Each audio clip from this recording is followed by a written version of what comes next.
Oh, howdy all, grab yourself a beer, it's time for some Path of Exile discussion.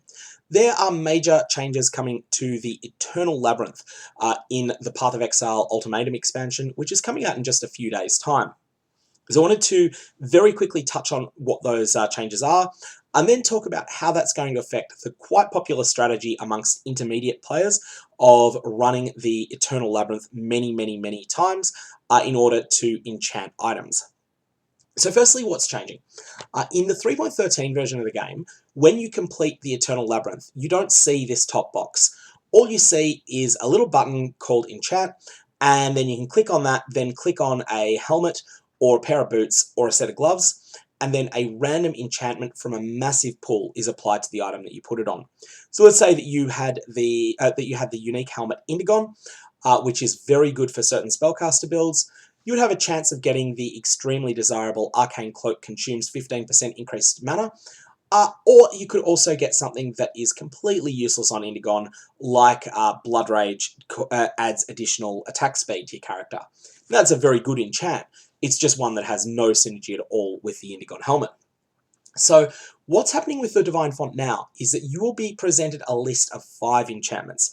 We currently believe, and this is not absolutely confirmed, that you'll have one glove enchant to choose, 1 boot enchant to choose, and then 3 helmet enchants to choose from. And then you will be able to look in your stash, choose the perfect helmet out of the ones you already own, and then to apply the enchant of your choice from that list of 5 to the item that you pulled out of your stash. So that can be boots, that can be gloves, or it can be a helmet.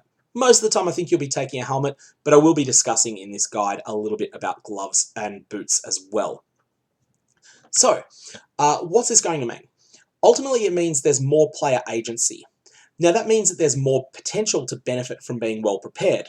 However, this is a trade league economy where ultimately the market is all about, the market in a trade league of a game is all real loss PvP against other highly motivated and intelligent players. And so what this actually means in practice is that you must prepare.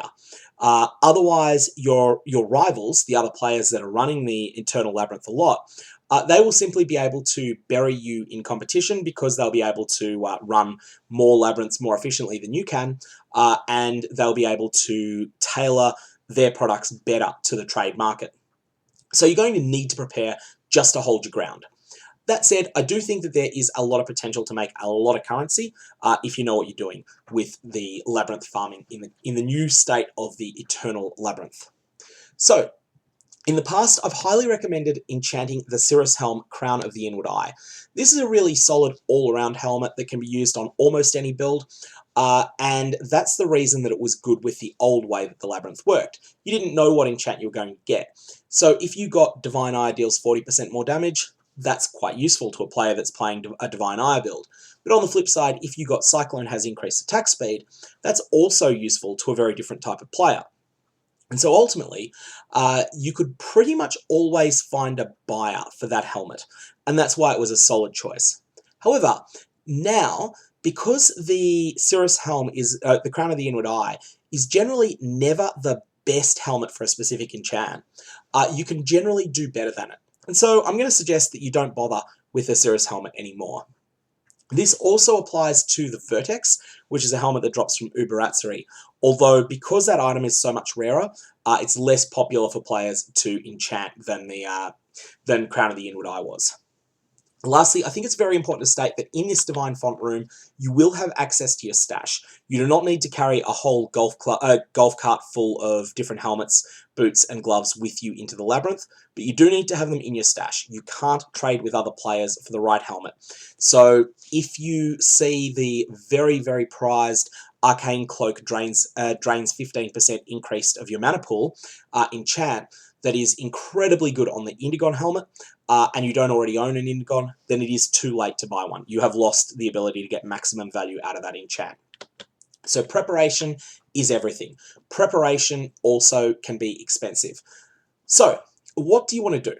The first thing I suggest that you do is keep a broad sense of what the popular skills are in the league. And one of the ways to do that is to observe content creators that are bigger than me. Build guides that get more than 5,000 views can change the market for an item, and guides that get more than 30,000 can transform it, and that's on YouTube. The same is true of build guides that are published on the Path of Exile official forums and in the Path of Exile subreddit. And particularly if one of the biggest names in Path of Exile content creation, someone like Mathel, Zizaran, or MB Extreme, recommends a specific enchant on a specific helmet, expect that to be expensive. So if MB Extreme were to be playing a build that uses Asylum and Split Arrow, then you can expect that Asylum and Split Arrow will with a Split Arrow enchant on it will cost a fortune. This will happen even in the rare situation that their advice is suboptimal. Now, those three people are all experts. They're not likely to give a suboptimal advice, but even if you think their advice is wrong, and even if you're right, their advice will be enough to make those items more expensive. But this is still true even at a smaller scale, with creators smaller than Mathel, Zizaran, and MBX. If I made a guide recommending Asylum, the market for enchanted Asylums would change quite a lot as well. So, I want to state quickly a note on price checking enchants. People that have played around in trade leagues a lot may be familiar with the website PoE.ninja. PoE.ninja is an economic aggregator. What it does is it takes the publicly available information that Grinding Your Games put out that enables all of the various item searches to work. So this is their own website, the pathofexile.com/trade, and also some of the alternative sites like PoE.trade. All of these sites rely upon GGG maintaining a public-facing database of all of the items in the league. PoE.ninja uses this information and a couple of cunning shenanigans in order to estimate the prices of various helmet enchants throughout a league. So to get to this, just go to PoE.ninja, select the appropriate league. I'm doing this during the Ritual League because Ultimatum hasn't started, but make sure that it says Ultimatum. And then scroll down on the left-hand side to Crafting Helmet Enchants, and that will bring it up. And you'll see here the prices at the ending days of the Ritual League of various enchants. Now, what you want to know here is that this information is not based upon good choices of good combinations of enchants and helms. This is based upon the cheapest helms that are selling with these particular enchants on them. So that means that, for instance, these Temporal Chains Curse Effect helmets with this powerful enchant on them that are selling for 4.26 exalts at the moment, they're not going to be the ones where someone has got the perfect base item for this powerful enchant. That's going to be the price for having that enchant on a rubbish item. So if you had an item level 74 Deicide Mask that dropped for you from a Simulacrum or something, or from a Delirium encounter or something like that, and it had this powerful enchant already on it, then that's the sort of price that you could expect to get for it. If you had this enchant on a better helmet, such as an item level 86 Hubris Circlet, then you would be able to sell it for considerably more. The purpose for having this price check open while you're doing your lab runs is not that you treat the price as gospel, it's that you can get a sense of what the top 50 enchants are at any given time. If something's on the top page, then there is demand for that enchant, and you should consider then you should put some effort into deciding the right helmet to put it on. So that's a really important note that needs to be said here. You will not be wasting enchants on bad bases, and so you do not want to sell an enchant that's on a good base for the price of an enchant on a bad base. That said, I want to start by talking about boot enchants. Boot enchants are worthwhile knowing about because you'll get one of them, at least we suspect at the moment, that you will get one option of a boot enchant each time that you, so if I can just find the right image here, you get one option of a boot enchant each time that you bring up the Labyrinth device when you complete a Labyrinth. And that's what I was looking for there. So you get one option of a boot enchant, we suspect. Now, the boot enchants are interesting in that there are 16 of them that can be found in the Eternal Labyrinth. 14 are relatively common and 2 are relatively rare. Of the 2 rare ones, one of them is basically useless, and that is adds 120 to 180 chaos damage if you have taken a critical strike recently.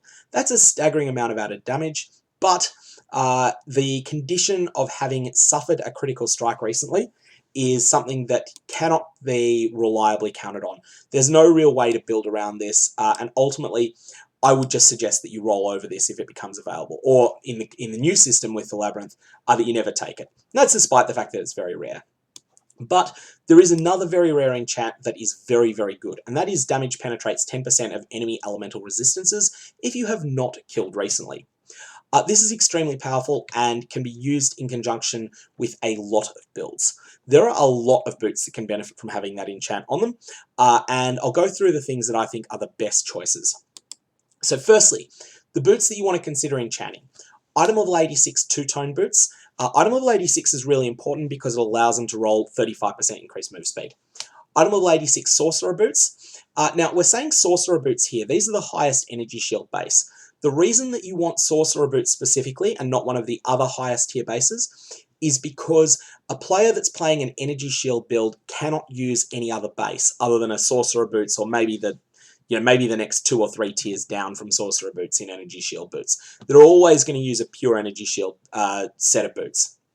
On the flip side, a player that is mostly wanting to stack evasion on gear, like a raider build, is probably going to be content to use a sorcerer boots if they're otherwise awesome. And so whilst they prefer a set of slink boots, they will tolerate using the sorcerer boots. For that reason, sorcerer boots are a substitute for basically any rare boot on any build, as are two-tone boots. So both of those are the best two choices for rare boots that you might want to enchant.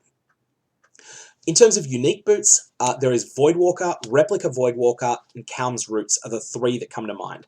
Kalm's Roots, you want the enchants that are best against bosses. And so those enchants, that in my opinion at least, are the conditional regeneration of life. So there's regenerate 2% of life per second if you have been hit recently is very good on it.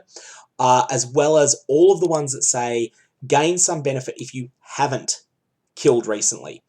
Because against bosses, you generally speaking won't have killed recently against them. The other thing that can be quite good on those boots is 10% increased movement speed if you haven't been hit recently. That's something at least to consider because it's generally speaking generally speaking, you won't be hit very often when you're running bosses. It's just when you are hit, the hits are going to be big. Sorcerer boots are typically used on low-life critical strike-based spellcasters, so they tend to want conditional anti-stun. So that is the 80% chance to avoid being stunned if you've killed recently. This enchant is much better than it sounds because it's almost stun immunity as long as you've killed an enemy recently. And usually the times that you get stunned and die from a stun, you're not fighting a boss. It's usually trash monsters that stun you.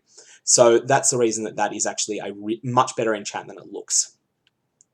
The other one that's really good on those builds is 16% increased attack and cast speed if you have killed recently.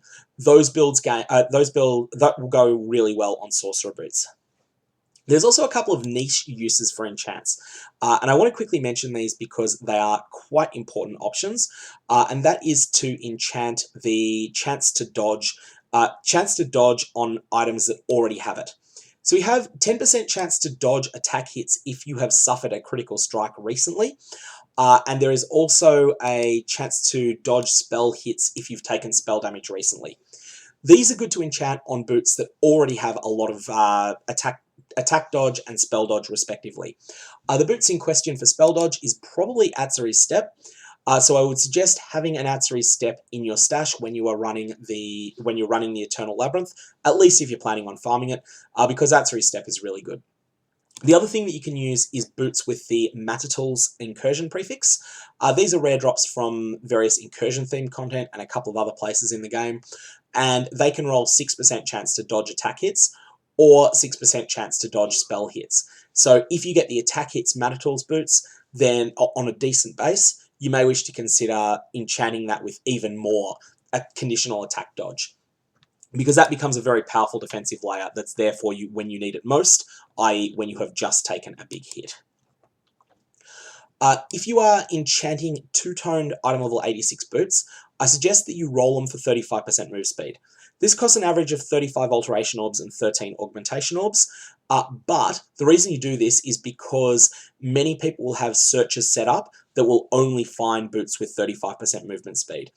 So people will go to the trade site, they'll put in, I am looking for boots with 35% move speed and two-tone boots, and then they'll find your boots and they'll be like, oh, that's got the enchant I want on it as well. Okay, what do they want? 2 exalts? Okay, I'll pay it. You should also keep an eye on the unique boots Skyforth. These are very expensive week 1 in a lot of leagues because they are very rare, but well-rolled ones, which have a mana roll exceeding 115, with an enchant, are worth something that a minority of players will be seriously chasing. It's a risky gamble to buy a high mana roll Skyforth because it's an expensive purchase, and it's one that even if you get the enchant on it, you might be stuck with it for a little while before you can sell it. But it is one that can pay off really well because you may have one of the only Skyforths on the market. You might have the best one on the market for someone's build. Now, another thing to add is that the rare enchants are 1 in 58 Labyrinth runs. The common ones, which is almost all of them, are 4 times as common as that. In terms of pricing, I suggest that you throw Enchanter Boots into a 1 Exalt tab if the item would be 10 Chaos or less without the enchant, 2 Exalt tab if the item would be 1 Exalt or lower without the enchant, but more than 10 Chaos, and the base item price plus 1.5x if it's an expensive item, like a Skyforth early league. A very quick note on glove enchants to get them out of the way. Enchant your own gloves if you want a specific enchant on them. Don't enchant them for other players. There's no real market for it. Most players regard glove enchants as mediocre and unimportant, and even the players that that do regard them a bit higher don't generally pay a premium for them. I personally like Commandment of Reflection a lot. I would happily pay an Exalt to get that on my gloves, but I'm an outlier. You're not trying to sell to someone like me that has an unusual interest there. You're trying to sell to the average player who is generally speaking not interested in glove enchants. Helmets, though, these are what you're mostly here for. Helmet enchants are not created equal. As you can see here, at the end of the Ritual League, the Temporal Chains Curse effect, because of its ridiculous synergy with Headhunter, is incredibly expensive compared to all the rest of them. Some of them make major mechanical changes to skills, whereas others add just a small amount of damage. Most skills have one generally considered best enchant, then often one that's considered okay, and then a bunch of unpopular ones. Your goal is going to be to get the best enchant for a meta skill onto a compatible helmet for that skill. You don't want to have +2 Power Siphon projectiles on Indigon, despite the fact that Indigon's one of the best helmets in the game. You want to have that enchant on a helmet that someone playing Power Siphon wants to use. Remember, though, that a large percentage of players do play off-meta skills. So Blazing Salvo, for instance, is not something that's a particularly top-of-the-meta skill at the moment. But there's still plenty of players playing it, and those players are willing to spend a couple of Exalts to pick up a great helmet for their build. So your backup plan is either to get the second best enchant for a meta skill or the best enchant for an off-meta skill onto an appropriate helm. When you get one of the very best enchants offered to you, what I suggest you do is the following. You want to take 3 minutes before committing it to an item. You want to research before you decide what to enchant. Search for that skill on the website poa.ninja. And what we're going to do here is go into the build section, and let's say that you have just had Blade Vortex. You've had one of the premium enchants for Blade Vortex pop up. So what we're going to do is we're going to filter the list as it stood at the end of week 3, so it's a bit earlier in the league than it currently is. What were people who were using Blade Vortex doing? And what sort of setup were they using? And then what sort of helmets were they using? Well, let's have a look at what helmets they have available in terms of items. So let's just remove this filtering by... let's remove all the filtering and say that we're going to search what unique helmets were being used on characters that were playing Blade Vortex. And you'll see here that 25% of them were using Indigon. Then 13% were using Devouring Diadem.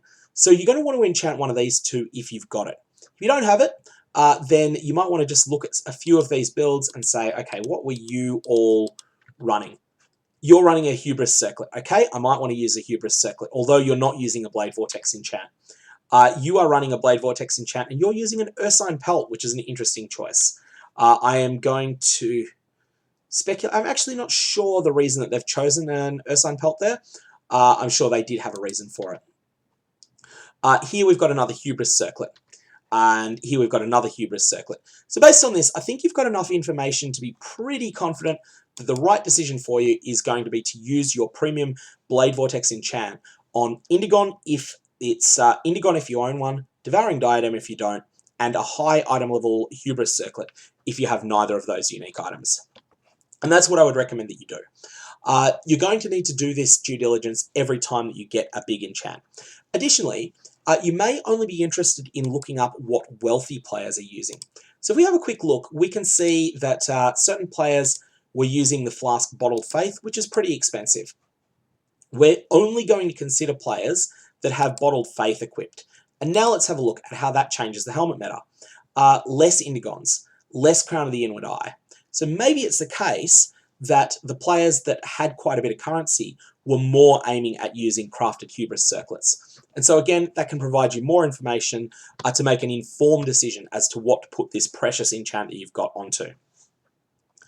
So, a couple of specific enchant notifications, a few general points that I think should be made. Firstly, there are two very precious enchants for the skill Berserk. This is possibly subject to getting nerfed in the 3.14 patch. If it hasn't been nerfed, then these are super versatile and premium enchants, and both are amazingly powerful. They can go on almost anything and sell. What you want to do if you get one of these little babies is to put it on something that is not currently on the market. So if you're the only person, if you can't see anyone else selling an Indigon that has the Berserk enchant on it, then that's actually probably where you want to put it, because there are currently uses, at least in the 3.13 era of the game, for an Indigon with that enchant on it. Specifically, I think it's Divergent or Phantasmal Berserk, or Anomalous Berserk. It's one of the alternate qualities that causes you to get a lot of spell damage, which has a lot of synergy with the ridiculously powerful Indigon. So definitely put a lot of research into any enchant you get for the skill Berserk. Secondly, don't enchant influenced items. It is cheaper to add an influence onto an already existing item that's got the enchant already than it is to add the enchant later to an already influenced item. So if, for instance, your goal is to get a Redeemer-influenced helmet with Winter Orb enchant, what you're going to want to do is get the Winter Orb enchant first and then apply Redeemer's influence. You can do this with the 4 Conqueror's influences just by using a Conqueror Exalt, which generally costs an Exalted Orb or so, might vary a bit in price. Or if you need to add Shaper or Elder influence, you can either use an Awakener's Orb or you can do shenanigans involving Beast Imprints and Harvest Crafting. It sort of goes beyond the scope of this video, but there's plenty of ways to do it. A non-influenced item is generally going to be more sellable because some of the specific enchants have more niches for certain builds than for other have multiple different influences they can be good on. So my suggested bag of helmets to carry. Note, you will not be able to afford all of these early on, and so early on you may wish to use the Sirus helm anyway, just as a fill-in for some of the ones you can't afford. Devouring Diadem. This is a really general spellcaster helmet that is so good on probably 1/3 of spellcaster builds. Pretty much any spell skill can be used with it, and it's just incredibly good. And it'll be interesting to see, actually, in 3.14, how much more it gets used now that you can enchant it much more easily. Second up is an item level 85 or higher Hubris Circlet. Now, I'm specifying item level 85 or higher because the most important influence mods are locked to level 85 and up. Item level 86 isn't important for non-minion enchants, but sometimes buyers don't know this and will overpay for an item level 86. So my general preference here is to enchant item level 86 Hubris Circlets. Once more, use a Hubris Circlet because someone else that wants a Lion Pelt on their build, they can put up with a Hubris Circlet. Someone that wants a Hubris Circlet cannot put up with a Lion Pelt. Next up is an item level 86 Bone Helmet. This is the best in slot item for most minion builds. Next up is the unique helmet Crown of Eyes.